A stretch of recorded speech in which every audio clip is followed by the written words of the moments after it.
Bencana terjadi di Desa Silu, Kecamatan Fatuleu, tepatnya di Tuam Nanu. Ini korban satu buah unit mobil pick-up. Sebuah mobil pick-up terseret banjir di Sungai Tuam Nanu, Desa Silu, Kabupaten Kupang, Nusa Tenggara Timur. Mobil yang membawa 4 penumpang dan seorang sopir ini hendak kembali ke Desa Oimova. Namun ketika menyeberangi sungai, arus deras menyeret kendaraan mereka. Penumpang berhasil menyelamatkan diri, sedangkan mobil jatuh ke dalam aliran sungai. Ya, ambulans menerobos banjir karena orang sakit. Ini kondisinya. Di Kecamatan Sulamu, Kabupaten Kupang, sebuah ambulans yang membawa pasien nekat menerobos sungai Neovopal. Namun derasnya arus membuat mobil terjebak di tengah sungai, hingga memicu kepanikan warga sekitar. Warga beramai-ramai turun ke sungai dan membantu ambulans keluar dari arus deras. Mobil berhasil didorong keluar dari jebakan banjir dan melanjutkan perjalanan menuju ke rumah sakit. Saya menghimbau kepada seluruh masyarakat Kabupaten Kupang untuk selalu siap siaga menghadapi cuaca ekstrim yang sementara berlangsung di seluruh wilayah Kabupaten Kupang. Diharapkan Bapak Mama, Bapak Saudara bisa mengikuti atau mendapatkan informasi yang benar dan terpercaya.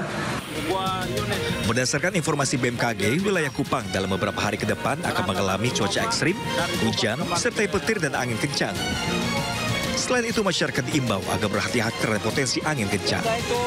Tim Liputan iNews melaporkan.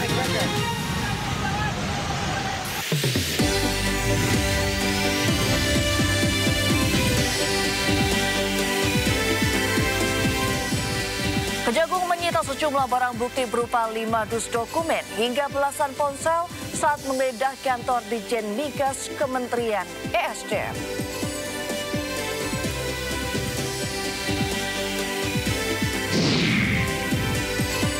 Sejumlah menteri Kabinet Merah Putih turun langsung memantau program pemeriksaan kesehatan gratis.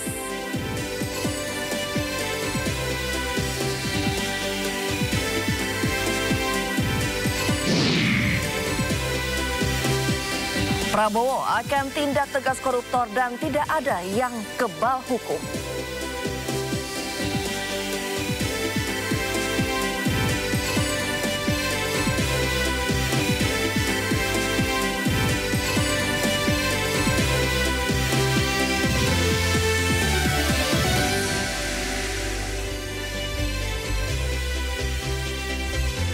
Halo pemirsa, Sindo Malam hadir dengan beragam informasi terkini tanah air serta mancanegara.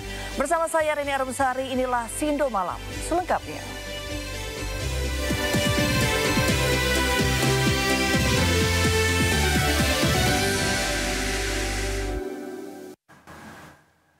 Ya pemirsa, usai 7 jam menggeledah 3 ruangan di kantor Ditjen Migas SDM, penyidik Kejaksaan Agung menyita sejumlah barang bukti berupa 5 dus dokumen hingga belasan ponsel.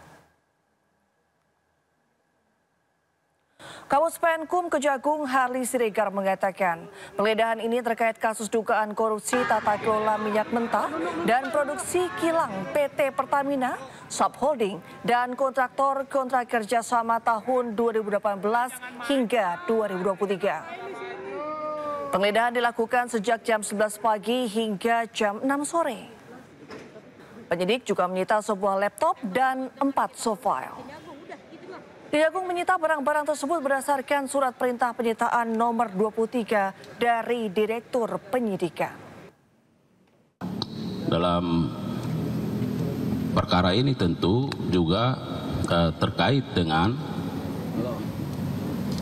bagaimana responsifnya institusi kejaksaan menyikapi katakanlah terkait dengan tata niaga atau tata kelola gas, ya, seperti contohnya yang sekarang sedang dirasakan oleh masyarakat, adanya kelangkaan gas LPG, ya. Nah, itu juga menjadi perhatian dari penyidik karena juga terkait dengan subholding atau terkait dengan tata kelola, ya, di dalam perkara ini. Oleh karenanya kami juga tambahkan bahwa penyidik hingga saat ini sudah mengumpulkan setidaknya bukti-bukti berupa keterangan saksi ya terhadap 70 orang saksi dan sudah dilakukan pemeriksaan ya termasuk satu ahli terkait dengan keuangan negara. Ya, beralih ke informasi lainnya, pemirsa, sidang kasus penembakan bos rental mobil di rest area KM 45 Tol Tangerang Merak digelar di Pengadilan Militer Jakarta Timur. Sidang perdana hari ini menghadirkan 3 tersangka anggota TNI Angkatan Laut. Sidang dimulai pukul 9 pagi tadi dengan agenda pembacaan surat dakwaan terhadap 3 tersangka anggota TNI AL. Sidang perdana dilaksanakan terbuka untuk umum dengan menghadirkan 20 saksi. Seluruh saksi yang dihadirkan berasal dari kalangan sipil. 2 dari 3 tersangka penembakan bos rental mobil kini dijerat dengan pasal pembunuhan berencana. Berdasarkan pemeriksaan terhadap saksi dan tersangka, kasus ini bisa dilimpahkan kepada Auditor Militer 207 Jakarta untuk proses lebih lanjut.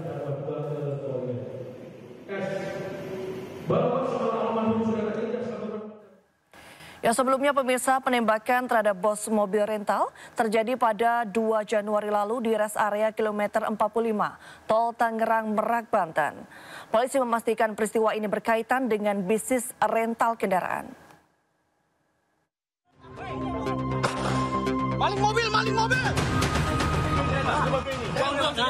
2 Januari 2025, seorang pengusaha rental mobil ditembak mati saat mencoba mengambil kendaraan miliknya yang dibawa kabur tersangka di rest area kilometer 45 Tangerang Merak. Nahasnya lagi, sebelum kejadian penembakan, anak pemilik rental mobil menceritakan penolakan pihak kepolisian untuk melakukan pendampingan atas laporan yang dibuat oleh korban. Polisi mengaku penolakan pendampingan karena korban tidak dapat menunjukkan dokumen kepemilikan mobil. Pencurian mobil berawal saat AS yang menyewa mobil korban selama 3 hari sejak 31 Desember. Namun saat 1 Januari 2025, GPS yang dipasang di mobil sengaja dirusak pelaku. Ada 2 perangkat GPS mobil yang telah dipotong tepat di Pandeglang. Namun 1 GPS aktif belum diputus pelaku.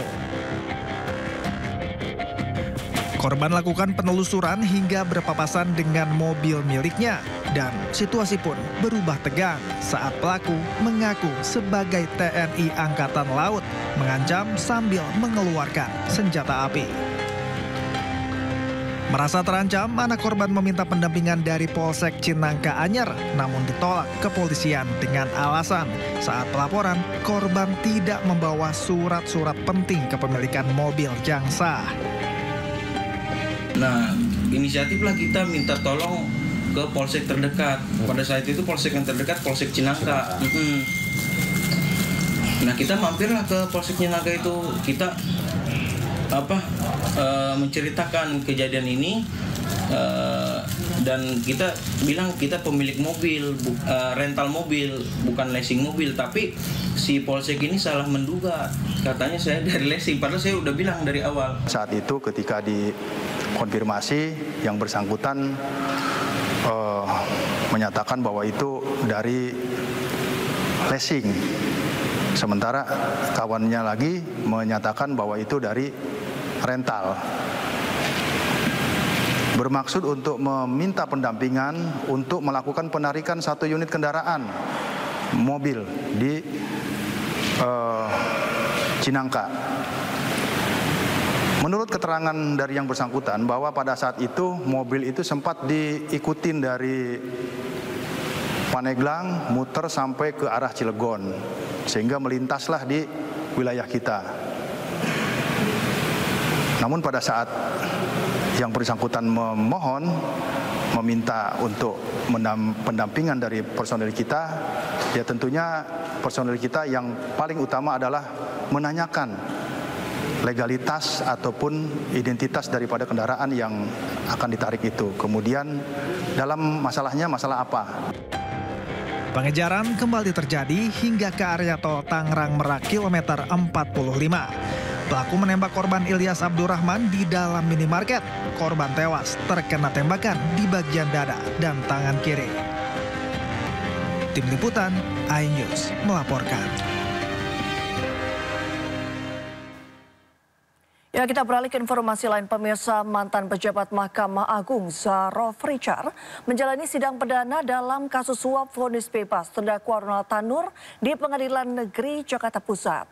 Zarof Richard diduga menjadi makelar dalam vonis bebas Ronald Tanur.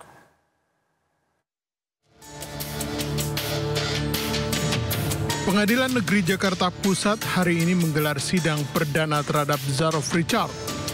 Sidang perdana Zarof Richard berlangsung di ruang sidang Hatta Ali pukul 9 pagi Pengadilan Negeri Jakarta Pusat. Sidang dipimpin oleh Hakim Ketua Juhriah Rangkuti dengan penuntut umum Arif Darmawan Wiratama. Zarof Richard disangka berniat menyuap Majelis Hakim Kasasi bersama pengacara Ronald Tanur, Lisa Rahmat sebesar 5 miliar rupiah. Sementara Zarof mendapat 1 miliar rupiah. Ronald Tanur sebelumnya didakwa membunuh kekasihnya, seorang perempuan asal Sukabumi, Dini Sera Afrianti. Dari Jakarta, Tim Liputan iNews melaporkan. Ya, sebelumnya 3 hakim yang menangani perkara kasasi Ronald Tanur ditetapkan sebagai tersangka penerima suap dan gratifikasi. Penetapan ini berlawanan dengan hasil pemeriksaan etik Mahkamah Agung yang menetapkan ketiga hakim ini tidak melanggar kode etik.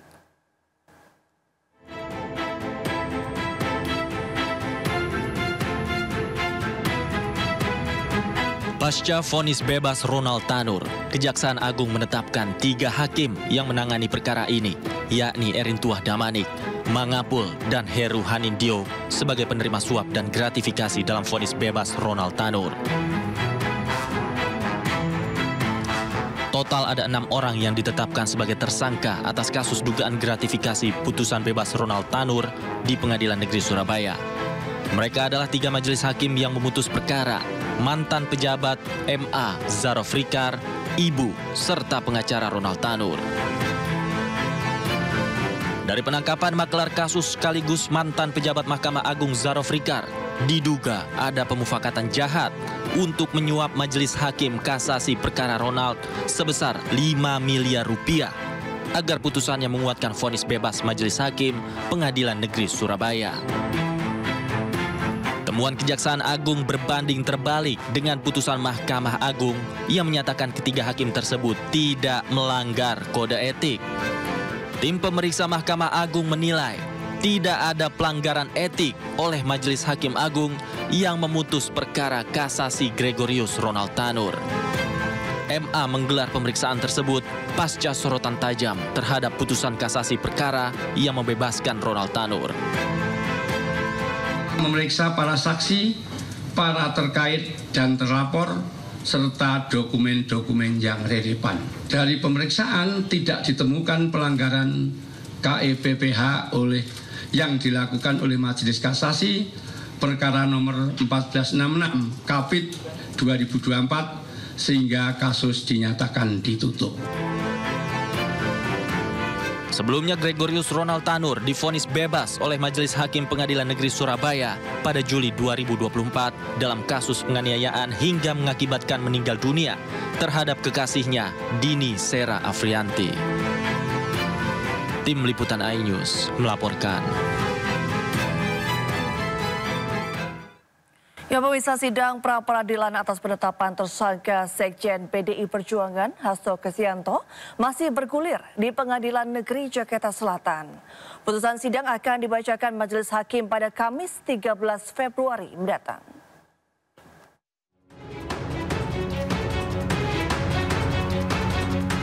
Pengadilan Negeri Jakarta Selatan kembali menggelar sidang pra-peradilan atas penetapan tersangka Sekjen PDI Perjuangan Hasto Kristianto dalam kasus dugaan suap pada Senin pagi. Sidang beragendakan penyerahan bukti dan pemeriksaan saksi dan ahli dari Komisi Pemberantasan Korupsi. Biro Hukum KPK membawa 153 bukti surat, 11 diantaranya merupakan bukti elektronik, termasuk handphone yang disita dari pihak-pihak diduga terkait perkara. Sementara itu, tim kuasa hukum Hasto Kristianto meminta majelis hakim menghadirkan penyidik KPK Rosa Purbabekti karena diduga mengintimidasi saksi.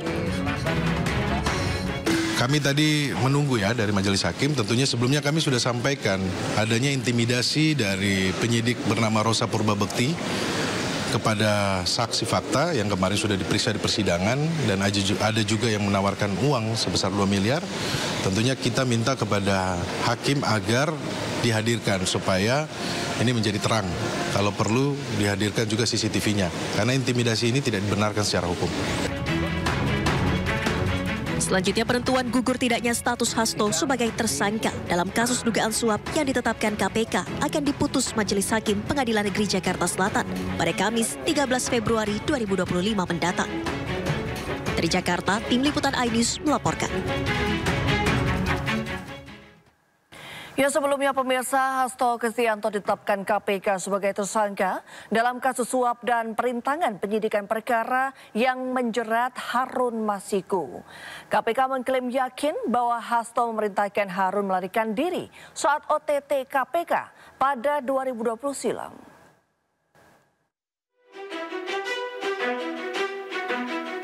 Kasus Harun Masiku kembali mencuat setelah Komisi Pemberantasan Korupsi atau KPK menetapkan Sekretaris Jenderal PDIP Hasto Kristianto sebagai tersangka kasus suap pergantian antar waktu. Kasus suap Harun Masiku sendiri merupakan salah satu episode panjang dalam sejarah hukum Indonesia. Kasus suap Harun Masiku berawal saat upaya menggantikan Nazarudin Kemas, anggota DPR RI terpilih, meninggal sebelum dilantik. Pada 2 Desember 2019, Harun Masiku diduga melakukan suap kepada Komisioner KPU Wahyu Setiawan untuk memuluskan langkahnya. Namun, pada 8 Januari 2020, KPK melakukan operasi tangkap tangan dan menangkap Komisioner KPU Wahyu Setiawan. Sementara Harun Masiku kabur dan menjadi buronan internasional. 10 Juni 2024, KPK periksa Sekjen PDI Perjuangan Hasto Kristianto sebagai saksi dalam kasus suap Harun Masiku. Hasto kemudian ditetapkan tersangka pada Selasa 24 Desember 2024. Komisi Anti Rasuah menemukan bukti Hasto bekerja sama dengan Harun Masiku melakukan upaya suap kepada ex-komisioner KPU Wahyu Setiawan untuk meloloskan Harun Masiku sebagai anggota legislatif melalui mekanisme pergantian antar waktu. KPK juga menemukan bukti lain saat Hasto berupaya merintangi penyidikan dengan meminta pegawainya menelpon Harun Masiku saat operasi tangkap tangan KPK pada Januari 2020 silam. Hasto memerintahkan Harun untuk merendam ponselnya ke dalam air dan segera melarikan diri. Pada tanggal 8 Januari 2020 pada saat proses tangkap tangan oleh KPK, Saudara HK memerintahkan salah satu pegawainya di Jalan Sultan Syahrir yang biasa digunakan sebagai kantor untuk menelpon kepada HM dan memerintahkan supaya merendam HP dalam air dan segera melarikan diri. Bahwa pada tanggal 6 Juni 2024, sebelum Saudara HK diperiksa sebagai saksi oleh KPK, Saudara HK memerintahkan kepada salah satu pegawainya untuk menenggelamkan HP yang dalam penguasaan pegawai tersebut agar tidak ditemukan oleh KPK. Hingga kini, Harun Masiku masih berstatus sebagai buronan KPK sejak Januari 2020. Meski sudah 5 tahun buron, keberadaan Harun Masiku masih belum diketahui hingga saat ini. Ya, pemirsa, advokat Rasman Arif Nasution bersama rekan-rekannya menggeruduk gedung Mahkamah Agung menuntut MA mengganti ketua majelis hakim yang mengadili perkaranya. Rasman menilai ketua majelis hakim bertindak diktator. Mendatangi Mahkamah Agung, Rasman dan rekan-rekan meminta agar MA mengganti ketua majelis hakim yang mengadili perkaranya. Ia menyatakan kekecewaannya terhadap langkah MA yang melaporkan kericuhan di Pengadilan Negeri Jakarta Utara ke polisi. Rasman juga menyinggung kasus ex-pejabat MA yang terlibat kasus korupsi. Sebelumnya MA mengecam keras kegaduhan yang terjadi di ruang sidang di PN Jakarta Utara pada Kamis lalu. MA menilai tindakan itu telah melecehkan marwah pengadilan. Kedatangan kami hari ini ke Mahkamah Agung ini, saya baru baca siaran pers bahwa katanya disuruh agar ketua PN melaporkan kami contempt of court kepada aparat penegak hukum, melaporkan kepada organisasi. Apakah kalian tidak malu, wahai penegak hukum? Mahkamah Agung adalah lembaga tertinggi penegakan hukum. Apakah Bapak Ibu tidak malu melihat hakim Zarab 1 triliun, petinggi Mahkamah Agung? Apakah kalian tidak malu melihat putusan Ronald Tanur yang ternyata di-OTT oleh kejaksaan? Kalian masih semangat kebersamaan ikatan hakim, tapi kelakuan kalian babrak. Ya, pemirsa, Mahkamah Agung mengecam kericuhan yang terjadi saat sidang kasus dugaan pencemaran nama baik antara Rasman Arif Nasution dan Hotman Paris. MA bahkan menyebut peristiwa tersebut merendahkan marwah pengadilan.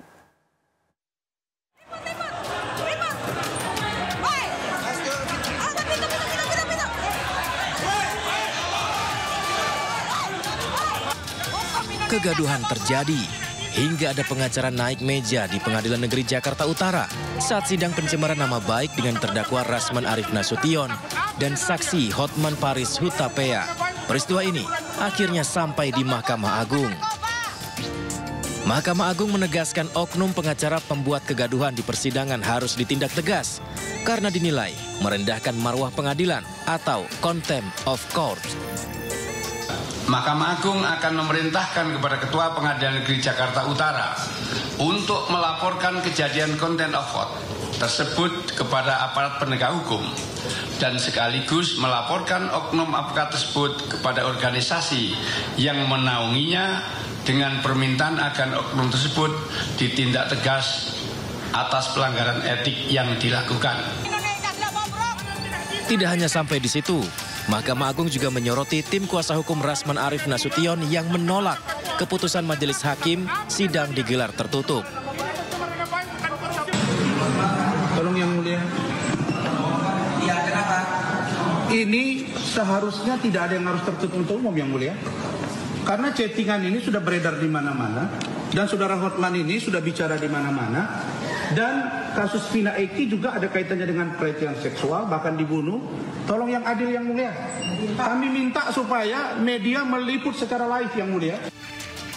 Mahkamah Agung kembali menegaskan bahwa keputusan sidang terbuka atau tertutup itu otoritas hakim yang dijamin penuh undang-undang. Mahkamah Agung meminta Pengadilan Negeri Jakarta Utara melaporkan peristiwa ini. Tim Liputan iNews melaporkan. Ya, aksi saling sindir di media sosial antara dua pengacara, Hotman Paris Hutapea dan Rasman Arif Nasution, terus berlangsung di media sosial. Dalam unggahannya, Rasman justru meminta pihak pengadilan melakukan evaluasi untuk mencegah kericuhan di ruang sidang.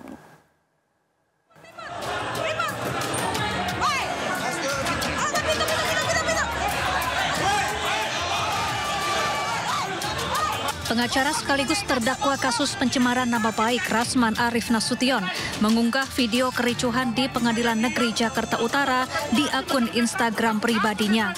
Dalam unggahannya, Rasman tak terima sidang digelar tertutup sementara sidang sebelumnya digelar terbuka. Ia juga menyinggung sejumlah kericuhan yang pernah terjadi di ruang sidang sebelumnya.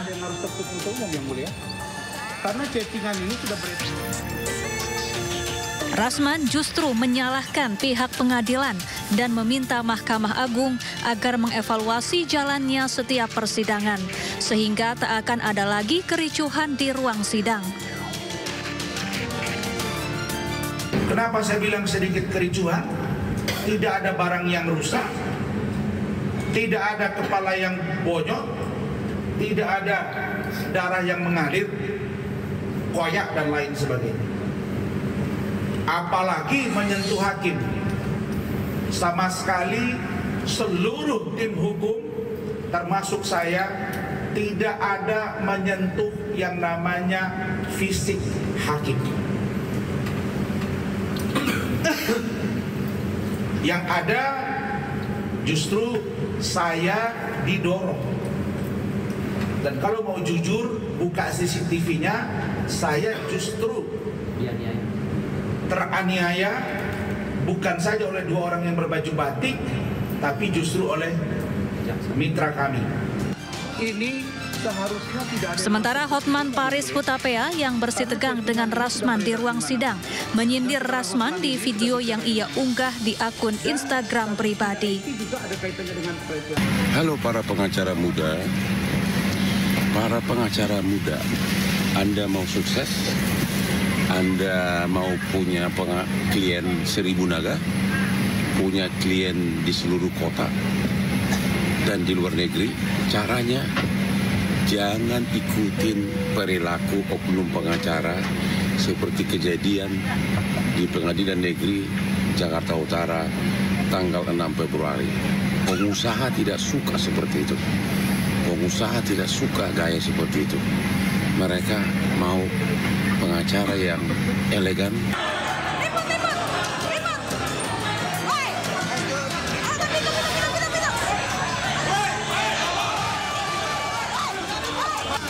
Sebelumnya terjadi kericuhan di ruang sidang Pengadilan Negeri Jakarta Utara. Peristiwa bermula saat Rasman yang menjadi terdakwa tiba-tiba mendatangi dan memegang Hotman Paris yang sedang duduk di bangku saksi. Keributan pun tak terhindarkan, sementara salah satu tim pengacara Rasman berdiri di atas meja. Tim Liputan iNews melaporkan. Ya, kita ke informasi lain pemirsa. Presiden Prabowo Subianto meninjau pelaksanaan program makan bergizi gratis di Sekolah Dasar Negeri Kedung Jaya, Bogor, Jawa Barat. Kehadiran Presiden di SDN Kedung Jaya ini disambut meriah oleh para siswa.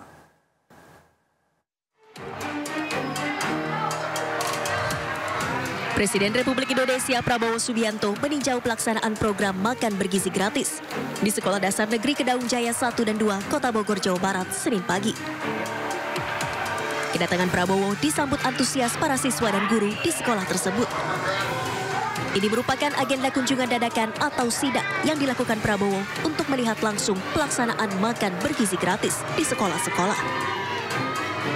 Presiden Prabowo memantau langsung distribusi makanan bergizi gratis yang disiapkan. Tak hanya meninjau MBG, Kepala Negara juga memantau kegiatan belajar mengajar di sekolah tersebut dan memberikan motivasi kepada para siswa. Usai meninjau pelaksanaan MBG, Presiden Prabowo menyapa barisan siswa dan guru di depan sekolah, sembari bersalaman dan bersuah foto. Prabowo kemudian bertolak menuju dapur masak Satuan Pelayanan Pemenuhan Gizi atau SPPG Badan Gizi Nasional di wilayah Tanah Sareal, Kota Bogor, Jawa Barat. Dari Bogor, Jawa Barat, Tim Liputan iNews melaporkan. Ya, tidak hanya Presiden Prabowo pemirsa, Wakil Presiden Gibran Rakabuming Raka juga memantau langsung proses makan bergizi gratis di SMAN 10 Surabaya. Ada 1.166 box makanan yang dibagikan untuk mencukupi seluruh siswa.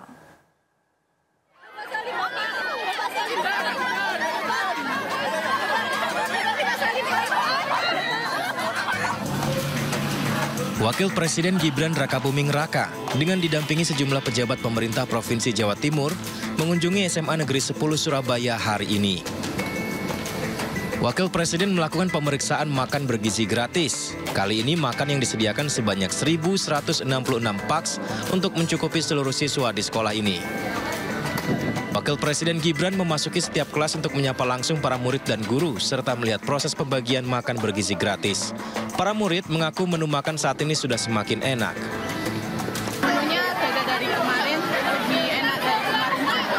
Tadi menunya apa aja, Mbak? Jadi menunya tahu bakso, terus ada pentol, ada sayur, ada buah rambutan, sama sayur. Sementara itu, dari pihak sekolah mengaku kandungan pada makan siang gratis kali ini sudah mencukupi kebutuhan gizi anak didiknya meski menunya tanpa nasi. Setiap hari itu ada laporan dari DGN terkait dengan kandungan gizi yang ada di dalamnya.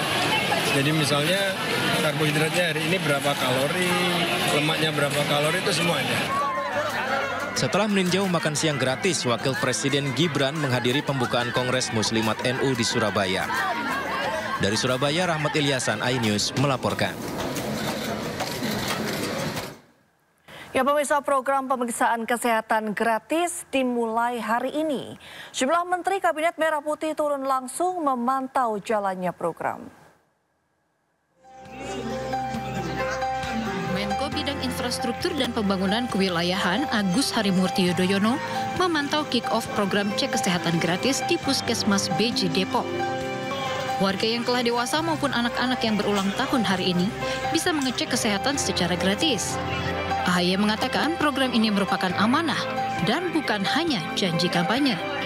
Program ini ditargetkan kepada seluruh masyarakat Indonesia, khususnya yang berulang tahun untuk mengetahui kondisi kesehatannya sedini mungkin. Semangatnya adalah lebih baik kita mendeteksi dini. Kita harus tahu kondisi kesehatan kita masing-masing. Baru Ibu Ayu Amalia, setelah kita tahu apakah ada masalah kesehatan, maka segera kita lakukan pengobatan atau tindakan yang memang diperlukan. Tetapi prinsipnya mencegah jauh lebih baik, jauh lebih murah daripada kita harus mengobati. Menko Pemberdayaan Masyarakat Muhaimin Iskandar juga meninjau jalannya pemeriksaan kesehatan gratis di Puskesmas Ciater, Tangerang Selatan, Banten. Menurut Caimin, cek kesehatan gratis adalah misi Presiden untuk memberi pelayanan langsung kepada masyarakat. CKG ini bagian dari misi Pak Presiden Prabowo dan pemerintah untuk memberikan pelayanan secara langsung kepada masyarakat, terutama dalam rangka preventif, dalam rangka pencegahan dibanding kuratif atau penanganan kesehatan. Sehingga insya Allah dengan seluruh cek kesehatan gratis di seluruh warga bangsa ini akan terdeteksi bagaimana realitas kesehatan rakyat kita. Ini bagian integral, satu kesatuan dari pelayanan BPS Kesehatan, sehingga dengan deteksi dini maka akan dapat diprediksi bagaimana pelayanan-pelayanan kesehatan berikutnya. Sementara itu, Menko PMK Pratikno meninjau cek kesehatan gratis di Puskesmas Jagir, Surabaya, Jawa Timur. Pratikno didampingi oleh Wali Kota Surabaya, Eri Cahyadi. Begitupun dengan Menteri Kesehatan Budi Gunadi Sadikin yang mengecek pelaksanaan pemeriksaan kesehatan gratis di Puskesmas Manukan Kulon, Surabaya. Menkes berharap warga rutin memeriksakan kesehatan agar tubuh sehat. Jadi saya ucapin terima kasih sih, karena masyarakat antusiasmenya juga baik, teman-teman juga bantu ya. Pesan yang saya yang penting ya, rata-rata usia Indonesia kan 74. Kita pengen dong lebih tua dari itu kan usianya. Nah, semua macam penyakit, kanker, stroke, jantung, ginjal, itu sebenarnya penyakit kronis yang butuh waktu 5 tahun sampai benar-benar bisa parah. Kalau ketahuannya sejak dini, itu bisa ditangani dengan baik, jauh lebih murah juga. Nah, jadi buat teman-teman, jargonnya ya, sangat penting untuk menjaga kita tetap sehat. Jangan sampai sakit. Pemeriksaan kesehatan gratis hari ulang tahun ini menargetkan penerima manfaat ke 280 juta warga Indonesia. Tim Liputan iNews melaporkan. Ya, hari ini pemerintah resmi meluncurkan program cek kesehatan gratis secara nasional. Dan berikut kami menghadirkan cara dan syarat cek kesehatan gratis saat ulang tahun. Berikut tahapan pemeriksaan kesehatan gratis bagi Anda yang berulang tahun dan ingin mendapatkan layanan ini. Pertama, unduh aplikasi Satu Sehat Mobile versi terbaru melalui Play Store atau Application Store, kemudian daftar, lengkapi data diri Anda dalam aplikasi tersebut. Setelah mendaftar, Anda kemudian akan mendapatkan notifikasi melalui pesan WhatsApp dan Satu Sehat Mobile. Setelah itu, isilah kuesioner untuk melakukan screening kesehatan secara mandiri. Tahap selanjutnya datang ke puskesmas atau klinik tempat Anda mendaftar dan jangan lupa bawa kartu identitas, kode tiket, serta hasil screening mandiri. Anda kemudian dapat memanfaatkan layanan pemeriksaan kesehatan gratis sesuai yang Anda inginkan. Anda juga bisa mengecek rapor kesehatan di Satu Sehat Mobile. Presiden Prabowo Subianto menegaskan efisiensi anggaran negara dilakukan semata hanya untuk rakyat. Tetaplah bersama kami.